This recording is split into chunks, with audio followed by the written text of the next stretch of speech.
Vijay sir Waris பண்ணல ஆமா. அந்த சீனே செப்பரேட் சீனா இல்லக்கா, ஆக்சுவலி ஒரு கதை போயிட்டு இருக்குன்னா ஒரு கதையில ஒரு சின்ன ட்ராக் வருது. ட்ராக், அதுல பட் தான் அது குடும்பத்துக்கு சம்பந்தப்பட்ட ட்ராக் இருந்தது.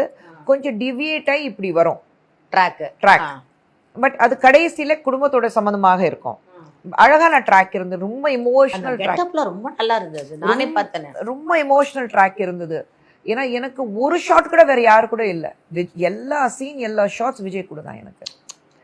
பட் கேட்டியா டைரக்டர் இல்ல, வம்சி அவன் ஃபோன் பண்ணி நேர்ல வந்து சொன்னாரு. என்கிட்ட சொன்னாரு, மேம் கொஞ்சம் லென்த் அதிகமா இருக்கு, வேற எதுவுமே கட் பண்ண முடியாது, இது கொஞ்சம் செப்பரேட்டா வரதுனால, ஏன்னா வேற யாரோடைய காம்பினேஷன் இருந்தா பிரச்சனையா இருக்கும், எனக்கு விஜய்க்கு மட்டும்தான் காம்பினேஷன் இருக்கு.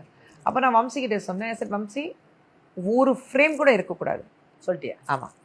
இல்ல மேம், நான் அப்படி உங்களை இன்சல்ட் பண்ண மாட்டேன், கரெக்டா வைக்கணும், இல்லைன்னா வைக்கல. ஒரு ஃப்ரேம் கூட இருக்கக்கூடாது. இல்ல மேம், ஒரு ஃப்ரேம் கூட இருக்காது, உங்க போட்டோஸ் கூட நான் யூஸ் பண்ண மாட்டேன், அதுல உங்களுக்கு கேரண்டி. நான் சொல்லிட்டேன்.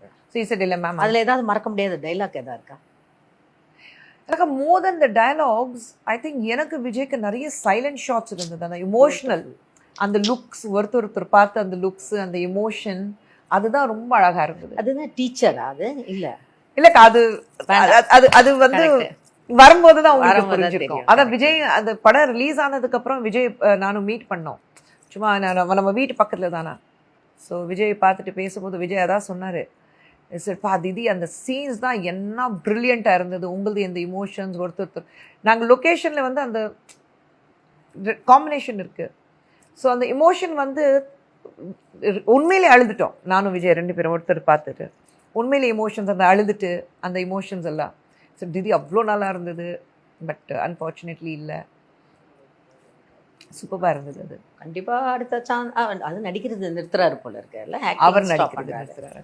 பட் கண்டிப்பா ஒரு பொலிட்டிக்ல வந்து ஒரு கண்டிப்பா ஒரு பெரிய மாற்றம் அவர் கொண்டு வருவார். மாற்றம் வந்துடும் கண்டிப்பா, 100%. அந்த வில்லு டான்ஸ் ஆடினால எப்படி இருந்தது அந்த ஷூட்டிங் ஸ்பாட்ல? ஏன்னா பயங்கரமான டான்சர், நீயும் பயங்கரமான டான்சர். சண்டே ஷூட்டிங் அக்காது, நான் சண்டே போவே மாட்டேன் ஷூட்டிங்க்கு. ஆமா, பிரபு ஃபோன் பண்ணிட்டு இந்த மாதிரி ஒரு படம் எடுக்கிறேன், இந்த சாங் இருக்கு, நீ ஆடினா நல்லா இருக்கும், டே போடா சண்டேல என்னால ஷூட்டிங்க வர முடியாது, எனக்காக வேணா முடியாதுன்ட்டேன், வெயிடா ஃபோன் சொல்லிட்டு ஃபோன் வச்சுட்டேன். பார்த்தா மறுபடியும் ஃபோன் பண்ணா, நான் வரமாட்டேன் பிரபு, நான் இல்லை விஜய் பேசணும்னா, திதி எனக்காக வாங்க திதினா ப்ளீஸ் ஒரு ஹாஃப் டே வாங்க, நான் உங்களை விட்டுறேன். சரி ஓகே, அப்போதான் நான் போனேன் ஷூட்டிங்க்கு.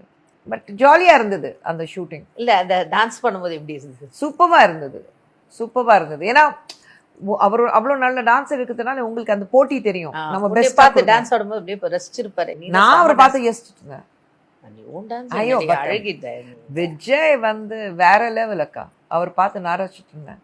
என்டர் தி பாலிடிக்ஸ் எப்படி இருக்கு? பாலிடிக்ஸ் நல்லா இருக்கு, ரொம்ப நல்லா இருக்கு, எனக்கு ரொம்ப பிடிச்சிருக்கு, ரொம்ப பிடிச்சிருக்கு பாலிடிக்ஸ்.